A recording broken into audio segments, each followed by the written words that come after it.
Baik, salam, selamat malam. Salam Halo. ketemu, selamat berjumpa di dalam kebaktian online Pertubuhan Gabungan Pondoasa Sarawak dan Semenanjung. Selamat datang kepada anak-anak Tuhan yang ada bersama di dalam live Zoom maupun di dalam live Facebook. Ya, terima kasih untuk kesempatan yang Anda berikan bersama-sama dengan kami di dalam ibadah online pada malam hari ini. Nah, saudaraku yang dikasihi Tuhan Yesus, hari-hari ini kita menghadapi persoalan dan tantangan di dalam hidup kita. Hari-hari ini dunia digoncangkan dengan pandemik. Hari-hari ini kita berhadapan dengan dunia pandemik. Dan 360 derajat kehidupan manusia di dunia ini berubah. Dari normal kepada yang tidak normal. Kalau dulu sebelum ini kita berjalan bebas tanpa memakai masker, tanpa memakai hand sanitizer. Kalau dulu kita bebas berasak-asak di mana saja, ya. Tetapi hari ini kita pergi kemana-mana kita harus pakai mask. Kita harus cuci tangan kerap dan kita harus jaga jarak antara satu dengan yang lain. Nah, saudaraku yang dikasihi Tuhan, bukan itu saja kita seringkali khawatir, kita seringkali rasa takut, kita seringkali diserang kebimbangan, ya, karena kita melihat dan mendengar di media sosial di sana sini orang-orang diserang dan mengalami kesulitan, bahkan ada yang meninggal oleh virus COVID-19. Dan saudara, selepas itu beberapa pendoa, beberapa hamba Tuhan, beberapa gereja, bukan saja di Malaysia, di Sabah, Sarawak, Semenanjung, tetapi di seluruh dunia berdoa agar Tuhan buka jalan supaya ada penyelesaian. Ya, ada penyelesaian untuk perkara ini. Yaitu supaya Tuhan cipta vaksin untuk penawar melawan COVID-19. Dan saya sendiri sempat berdoa, saudaraku. Saya berdoa supaya virus COVID-19 ini akan ada vaksin yang akan dimunculkan oleh Tuhan.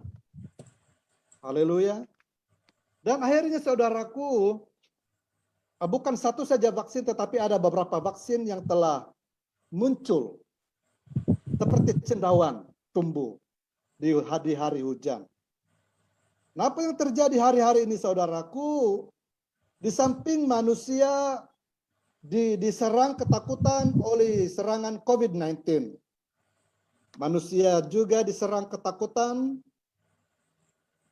oleh keraguan-raguan tentang vaksin ini apakah selamat atau tidak.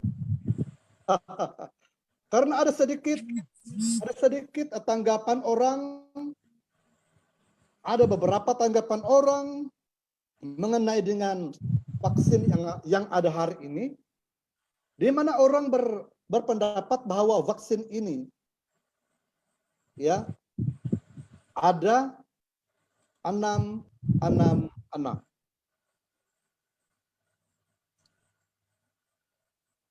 Ada orang berpendapat bahwa vaksin ini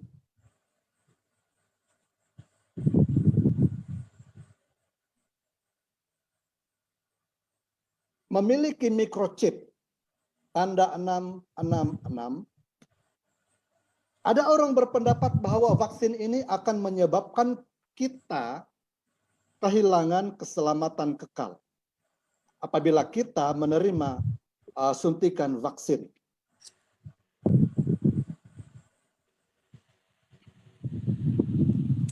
Dan malam ini saudaraku saya ingin berbicara tentang ini, apakah yang disebut tentang 666. Pertama sekali saudara kita perlu melihat kita perlu merujuk kepada Bible, apakah yang disebut mengenai dengan 666 dan apa itu vaksin.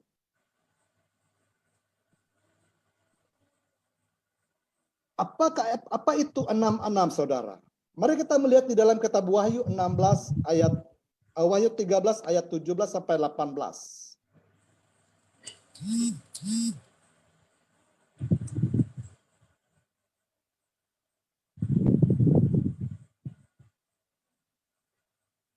Dikatakan di sana bahwa ayat 17, dan tidak seorang pun yang dapat membeli atau menjual selain daripada mereka yang memakai tanda itu, yaitu nama binatang itu atau bilangan namanya.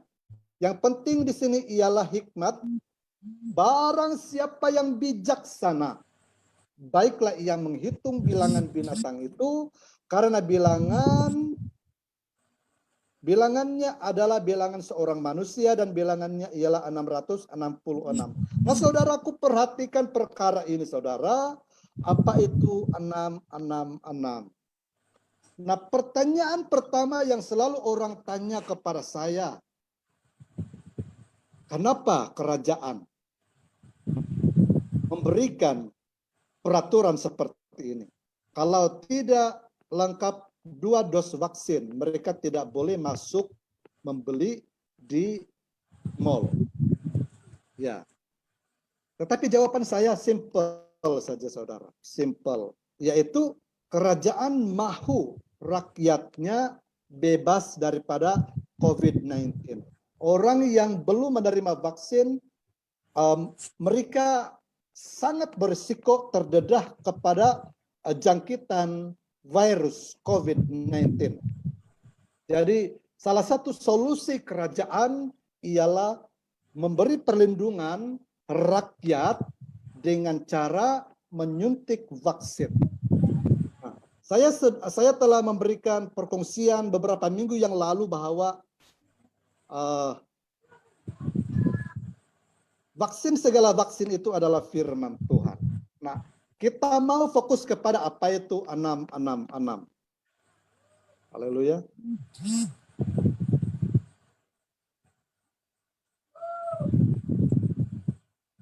Saudaraku, 666 itu ialah nama seekor binatang buas yang keluar dari laut. Dia mempunyai 7 kepala dan 10 tanduk. Ini ada di dalam Wahyu 13 ayat yang pertama. Ya, Anda boleh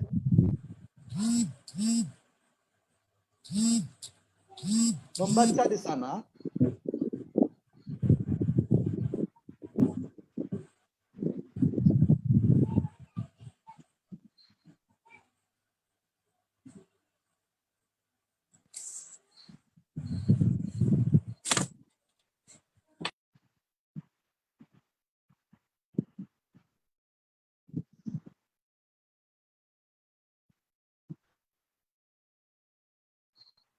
Kejap ya, saya terganggu dengan beberapa suara yang boleh tolong unmute ya. Boleh tolong unmute mikrofon. Thank you.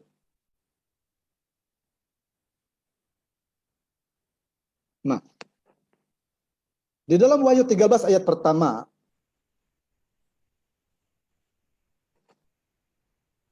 lalu aku melihat seekor binatang keluar dari dalam laut, bertanduk 10 dan berkepala 7.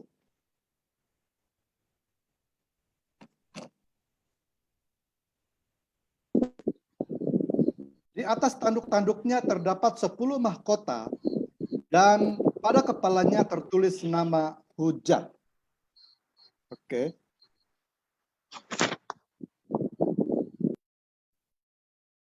Enam itu, saudara, merupakan nama seekor binatang buas yang keluar daripada laut dan memiliki 10 tanduk dan 7 kepala. Itu merupakan lambang sistem politik dunia yang memerintah pada masa kesusahan besar. Perhatikan di sana, saudaraku. Itu adalah 666 itu merupakan nama seekor binatang buas yang keluar dari laut, mempunyai 7 kepala dan 10 tanduk, dan itu merupakan lambang sistem politik dunia yang memerintah, yang akan memerintah pada masa kesusahan besar. Ya, kita boleh merujuk di dalam Wahyu 13 ayat 8.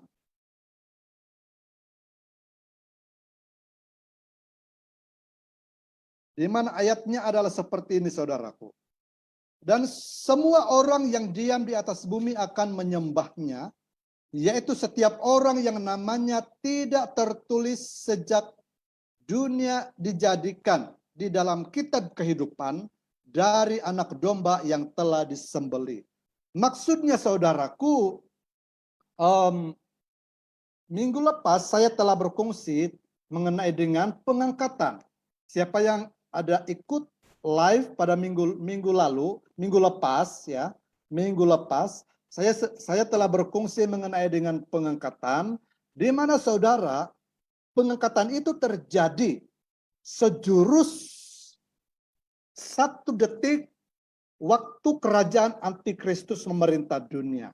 Nah, yang dimaksudkan di dalam Wahyu 13 ayat 8 ini, saudaraku, ialah mereka yang punya nama tidak tertulis di dalam kitab kehidupan akan mengalami dan masuk di dalam sistem politik dunia yang diperintah oleh antikristus dalam masa kesusahan yang besar. 666 menunjukkan bahwa sistem politik dunia telah gagal di mata Tuhan. Maksudnya telah gagal di mata Tuhan karena sistem politik dunia itu tidak akan membawa keamanan yang kekal. Sistem politik dunia tidak akan dapat menjamin keharmonian, tidak akan dapat memberikan satu jawaban yang kekal mengenai dengan damai kepada seluruh dunia.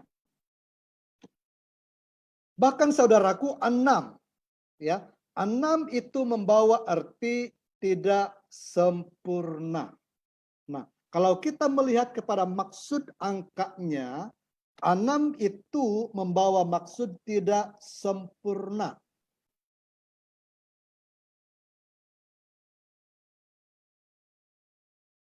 Manakala angka 7 itu, saudaraku, merupakan angka yang sempurna.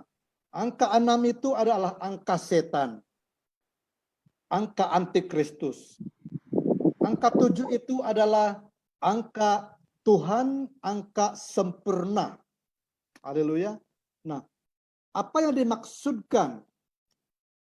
Apa yang dimaksudkan dengan menerima tanda 666?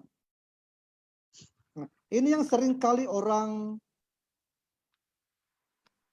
keliru. Ya, keliru tentang perkara menerima tanda 666. Baik, sebelum kita teruskan, saya ingin katakan bahwa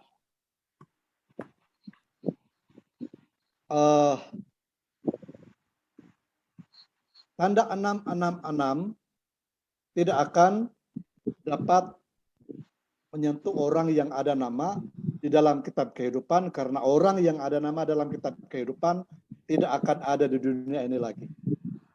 Baik, orang yang akan menerima tanda binatang itu 666 saat mereka, maksudnya bagaimana orang dapat menerima tanda 666 itu? Yaitu saat mereka menyembah, menyanjung tinggi sistem pemerintahan binatang itu. Sesuai dengan kitab Wahyu 13 4 dan Wahyu 16 ayat yang kedua. Nah, saya akan bacakan Wahyu 16 ayat 2.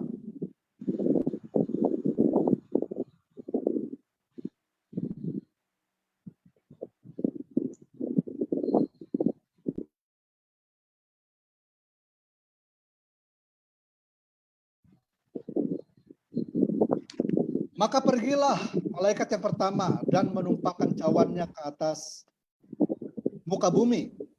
Maka timbullah bisul yang jahat dan yang berbahaya pada semua orang yang memakai tanda 666, tanda binatang itu, dan yang menyembah patungnya. Maksudnya saudaraku, orang akan dapat menerima tanda itu saat dia menyembah, saat dia percaya, saat dia menyerahkan hidupnya kepada kuasa si binatang ini. Boleh tolong unmute ya? Boleh tolong unmute mikrofon?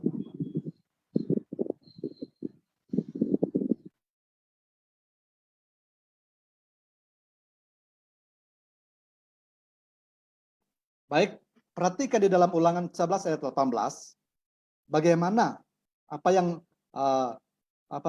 setan ini meniru kepada kebenaran firman Tuhan. Tuhan pernah berkata kepada umat Israel begini, kamu harus menyimpan kata-kata itu dalam hatimu dan menerapkannya dalam hidupmu. Kamu harus senantiasa mengingati kata-kata itu seolah-olah mengikatkannya pada lengan kamu dan pada dahi kamu. Ulangan 11 ayat 18.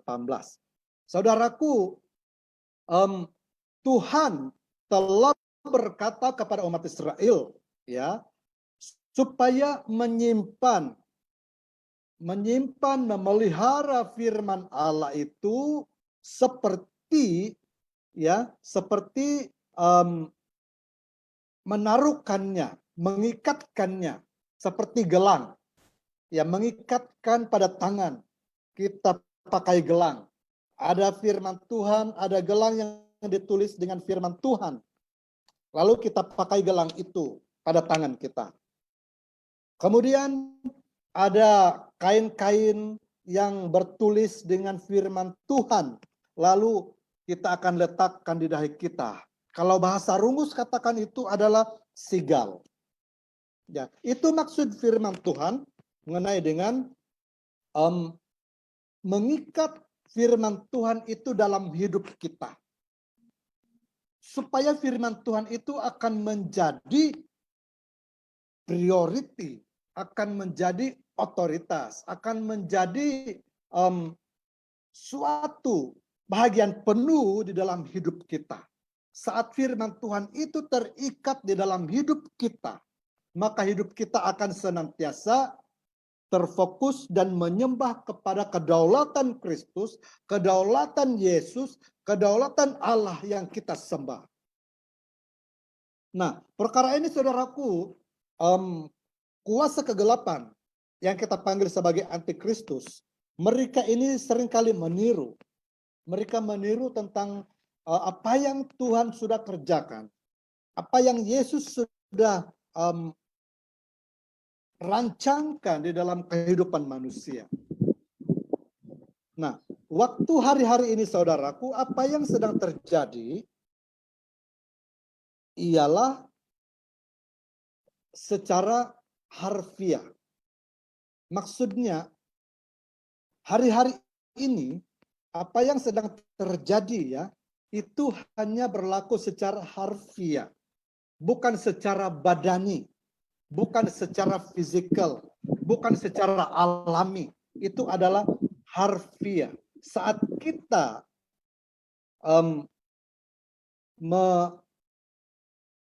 mengutamakan firman Tuhan, mengikat firman Tuhan dalam hidup kita, maka itu akan terjadi di dalam alam roh kita. Ya, terjadi dalam alam roh kita dan akan terpantul daripada karakter kehidupan kita, karena Kristus katakan, firman Tuhan katakan bahwa Anda dan saya itu adalah surat Kristus. Kita akan menggambarkan, berbicara Kristus itu ada di dalam diri kita menurut karakter kita, baik tingkah laku kita, cara berpakaian kita, perkataan kita, cara pikir dan sikap hati kita.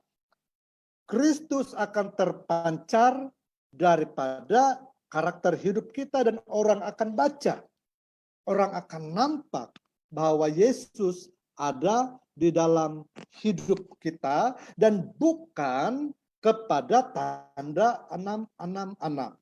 Bukan kepada karakter binatang, bukan kepada karakter antikristus. Haleluya. Orang yang ada Yesus akan memiliki cara pikir, sikap hati, dan karakter seperti Yesus. Orang yang tidak ada Yesus akan memiliki cara pikir, sikap hati, dan karakter seperti binatang.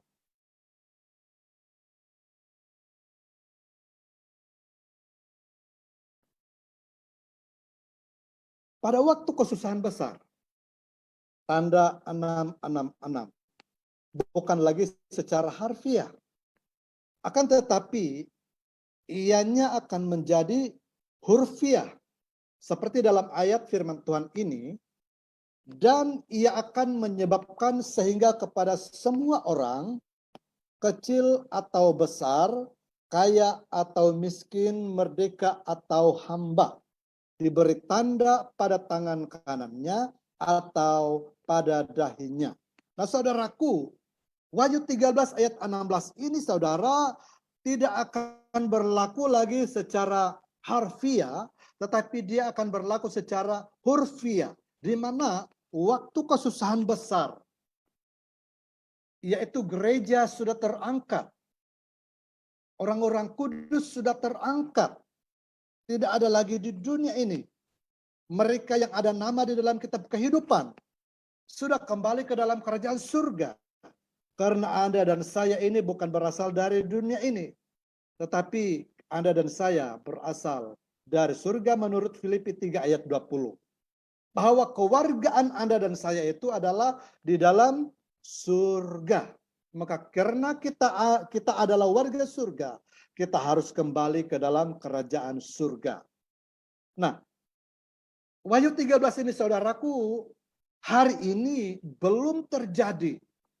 Itu belum terjadi dan tidak akan dapat menguasai orang, bahkan sekalipun orang menerima vaksin 666 itu tidak, minta maaf ya, sekalipun orang menerima vaksin COVID-19 ya, itu tidak akan terjadi adanya pengaruh kepada kehidupan kekal kita.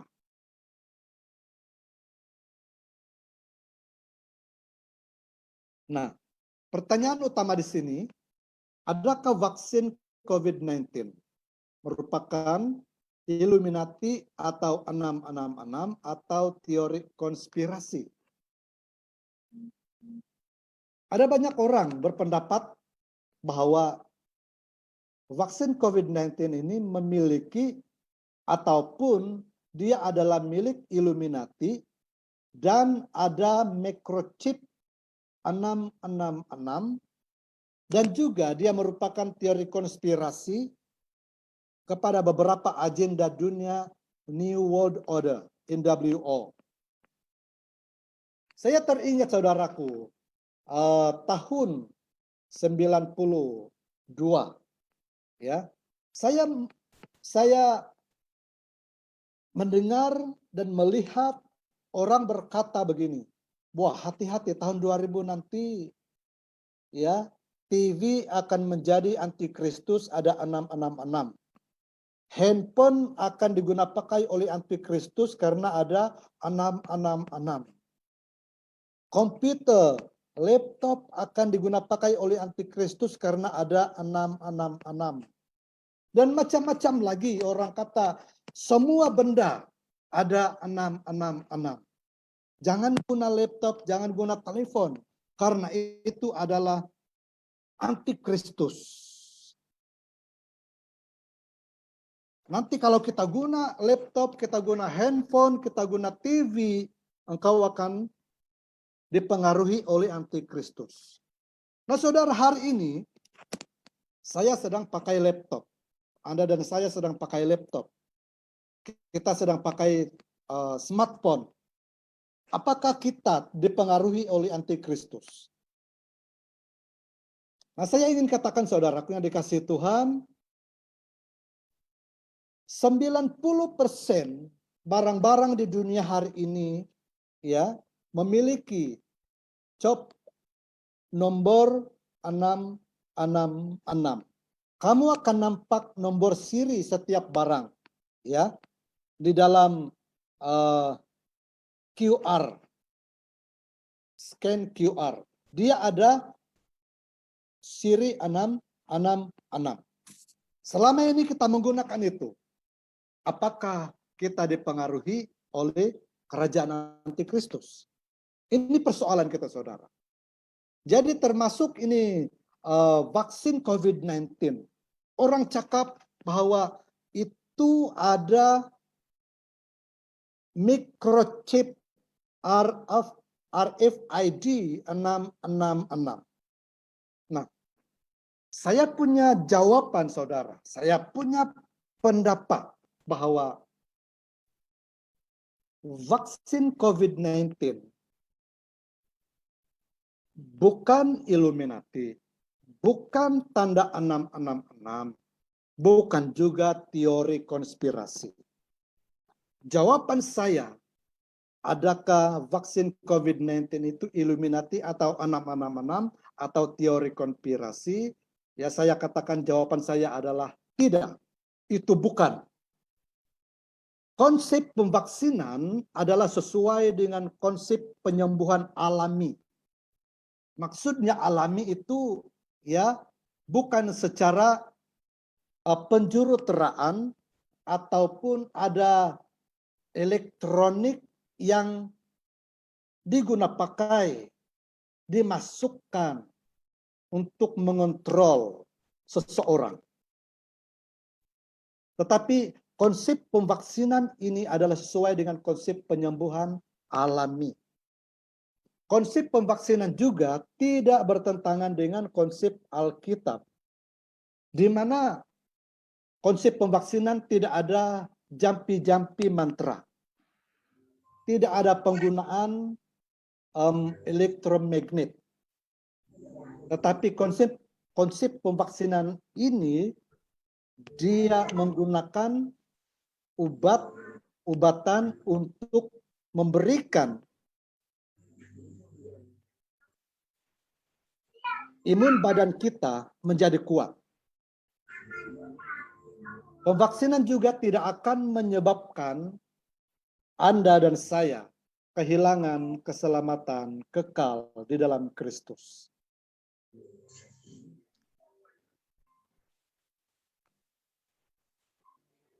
Nah, kita perlu menyadari, saudaraku, bahwa kedurhakaan sudah lama bekerja. Maksudnya, pekerjaan antikristus itu sudah lama. Sejak pada waktu zaman Yesus Kristus masih ada. Sejak pada waktu zaman gereja, sejak pada waktu zaman rasul-rasul, ya, itu sudah lama bekerja. Kedurhakaan sudah lama bekerja. Bahkan saudaraku yang dikasihi Tuhan, waktu di dalam kerajaan surga lagi, ya, malaikat yang bernama Lucifer itu sudah menderhaka, melawan, memberontak Allah kita. Di mana malaikat Lucifer itu sebelumnya dia adalah malaikat yang paling istimewa daripada semua ciptaan Allah di surga. Malaikat Lucifer itu seringkali ya melayani Yesus, melayani Allah di depannya, yang seringkali dekat dengan Allah, 24 jam mendampingi Allah di surga. Sehingga oleh karena dia memiliki keistimewaan yang lebih daripada semua malaikat ciptaan Tuhan di surga, dia mulai merasa bahwa dia boleh, sehingga dia menderhaka, dia merekrut 3/4 malaikat surga untuk melawan Tuhan. Akan tetapi malaikat Lucifer itu dilempar, dibuang, dihalau bersama-sama dengan kuncu-kuncunya dari surga. Nah, dalam 2 Tesalonika pasal 2 ayat 7 hingga 8, firman Tuhan berkata, karena secara rahasia kedurhakaan telah mulai bekerja, tetapi sekarang masih ada yang menahan. Perhatikan, sekarang masih ada yang menahan. Kalau yang menahannya itu telah disingkirkan disingkirkan, ayat 8, pada waktu itulah si pendurhaka baru akan menyatakan dirinya. Saudara, maksudnya firman Tuhan ini ialah penderhakaan, pemberontakan antikristus itu sudah lama bekerja, tetapi dia belum dapat menyatakan dirinya secara terang-terangan. Pekerjaan antikristus itu belum dapat bekerja secara leluasa. Belum dapat muncul secara terang-terangan untuk bekerja di dalam dunia ini. Untuk menyesatkan manusia secara total. Karena kenapa? Masih ada yang menahan. Siapakah yang menahan itu, saudaraku? Kalau yang menahannya itu telah disingkirkan. Pada waktu itulah si pendurhaka baru akan menyatakan dirinya. Saudara, hari ini gereja Tuhan masih ada. Anda dan saya adalah gereja Tuhan. Bukan bangunan itu adalah gereja. Tetapi gereja itu yang sesungguhnya menurut firman Tuhan, tidak tahukah kamu bahwa tubuhmu adalah bait roh Allah. Pada waktu Anda menerima, percaya dan terima Yesus, saat Anda dibaptis, menerima tanda pertobatan, roh Tuhan itu turun ke atas Anda dan mendiami Anda, sehingga Anda itu disebut sebagai gereja Tuhan. Hidup kita ini didiami oleh Roh Kudus. Dan Roh Kudus itu ada di dalam diri kita. Dan hari ini saudaraku, Roh Kudus itu yang ada di dalam kita sebagai gereja Tuhan, itulah yang menahan pekerjaan si pendurhaka, menahan si binatang 666, menahan si antikristus itu daripada muncul secara nyata, secara leluasa, secara total untuk menguasai seluruh dunia. Roh Kudus yang ada di dalam diri Anda dan saya itu yang menahan pekerjaan si antikristus, yang menahan supaya antikristus itu tidak akan dapat bekerja secara real, tidak akan dapat bekerja secara nyata. Jadi saudaraku yang dikasihi Yesus, itulah sebabnya saya katakan bahwa vaksin COVID-19 hari ini tidak ada 666. Vaksin COVID-19 hari ini bukan dimiliki oleh Illuminati. Tetapi vaksin COVID-19 itu saudaraku digunakan oleh kerajaan, dicipta khas, diwujudkan khas untuk menambahkan imun badan antibodi kita secara khusus untuk melawan virus COVID-19. Dan dia tidak bertentangan dengan konsep penyembuhan Alkitab, karena dia vaksin COVID-19 itu tidak menggunakan penjuruteraan, tidak menggunakan mantra, jampi, dan sebagainya. Dia merupakan sama seperti obat-obatan yang ada kita gunakan hari ini. Dia sama seperti vaksin sampar, cacar, ya, vaksin yang lain-lain. Nah, jadi sebab itu saya katakan bahwa vaksin COVID-19 tidak ada 666. Dia bebas daripada 666. Dan saya beritahu bahwa saya sudah lengkap 2 dos. Dan saya merasa bahwa tubuh saya itu, ya, saya yakin bahwa antibodi saya kuat. Dan saya percaya, lebih daripada vaksin itu, firman Allah itu hidup dan berkuasa di dalam diri kita oleh iman kita. Amin. Yang didiami oleh Roh Kudus. Kita sekalipun sudah menerima vaksin, jangan andalkan vaksin semata-mata, tetapi andalkan Yesus. Andalkan Yesus, utamakan firman Allah di dalam hidupmu. Dan sementara kita mengandalkan firman Allah, selagi virus COVID-19 belum lenyap di muka bumi, ya, itu iman saya bahwa COVID-19 ini akan berakhir juga oleh karena sudah ada vaksin. Kita perlu ikut saranan kerajaan, solusi kerajaan, karena Alkitab katakan tidak ada pemerintah yang tidak berasal daripada Allah. Haleluya. Nah, saudaraku yang dikasihi Tuhan, sebelum 666 itu muncul, sebelum Anda dan saya kembali ke dalam kerajaan surga, karena saya sudah katakan awal tadi bahwa sebagaimana firman Tuhan di dalam Filipi 3 ayat 20 bahwa kewargaan kita adalah berasal dari surga, akan dinyatakan terlebih dahulu manusia durhaka.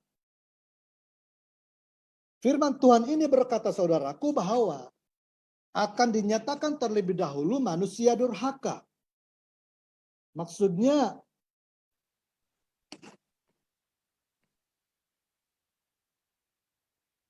selepas kita diangkat, selepas kita kembali ke dalam kerajaan surga, ya, manusia durhaka ini akan dinyatakan. Akan tetapi hari ini, vaksin COVID-19 itu belum ada 666. Nah, mari kita lihat Wahyu 6 ayat 2.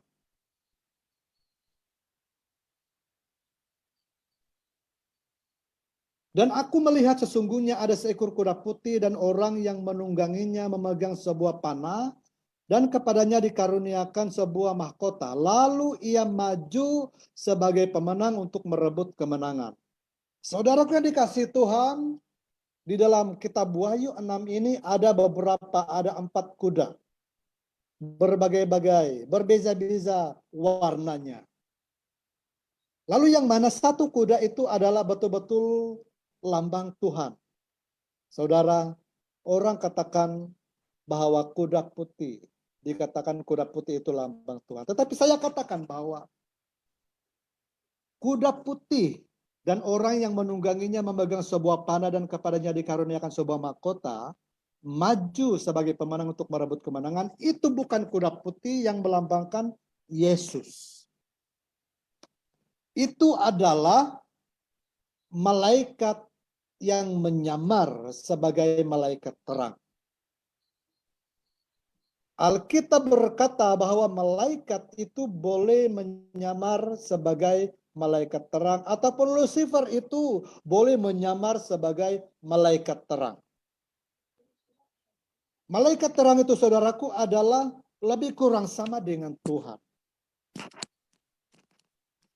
Lucifer itu maksudnya bintang fajar. Dia memiliki cahaya kemuliaan yang hampir-hampir setara dengan Tuhan. Wah, blackout, saya punya tempat, tidak ada karang.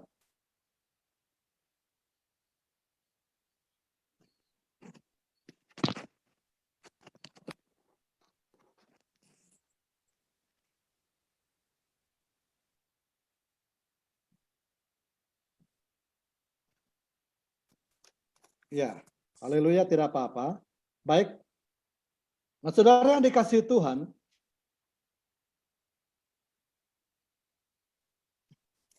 kuda putih dan penunggangnya yang merebut kemenangan ini melambangkan antikristus yang akan muncul terlebih dahulu. Selepas orang-orang kudus selepas gereja-gereja Tuhan yang ada Roh Kudus itu terangkat. Dan pada waktu inilah saudaraku yang dikasihi Tuhan, kerajaan 666 akan mulai dinyatakan secara nyata. Dalam 2 Tesalonika pasal 2 ayat 2 sampai 3. Janganlah kamu memberi dirimu disesatkan orang dengan cara yang bagaimanapun juga. Sebab sebelum hari itu haruslah datang dahulu murtad dan haruslah dinyatakan dahulu manusia durhaka yang harus binasa. Yaitu lawan yang meninggikan diri di atas segala yang disebut atau yang disembah sebagai Allah. Bahkan ia duduk di bait Allah dan mahu menyatakan diri sebagai Allah. Nah, dia adalah kuda putih dan penunggangnya yang memegang Saya sebenarnya sebuah malas panah. nak reply DM yang macam tu because there's no point.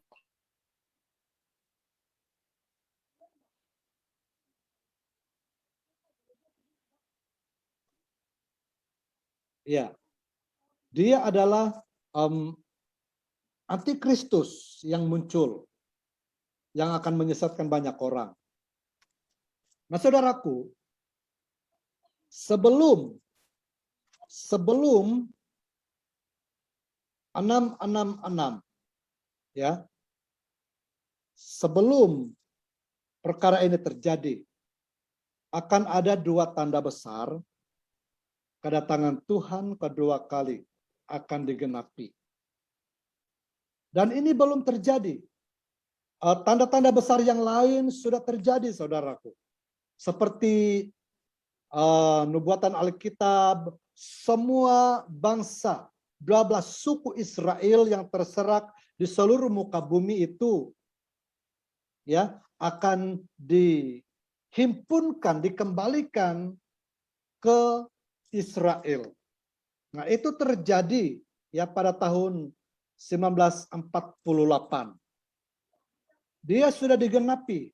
Seluruh umat Israel yang terserak di seluruh muka bumi sudah digenapi. Dan juga ya tahun 1992 ibu kota Israel itu telah disahkan. Telah disahkan oleh White House Amerika, yaitu Yerusalem, kota Yerusalem. Jadi penggenapan demi penggenapan kepada tanda-tanda besar itu digenapi dan semakin digenapi. Hanya dua yang belum digenapi. Mari kita lihat ya saudaraku, dua tanda besar yang belum digenapi. Yang pertama, pembinaan bait suci Allah. Ya. Matius 24 ayat 15. Jadi apabila kamu melihat pembinasa keji berdiri di tempat kudus, menurut firman yang disampaikan oleh Nabi Daniel.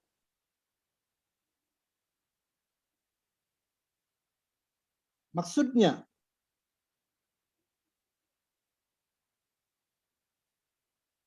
antikristus itu saudara akan menyatakan dirinya secara nyata, secara real, secara wujud, mengambil wujud rupa sebagai seorang manusia, ya, pendek kata dalam bahasa yang boleh senang mudah difahami, yaitu dia akan merasuk salah satu manusia di dunia yang memiliki pengaruh, memiliki kedudukan, memiliki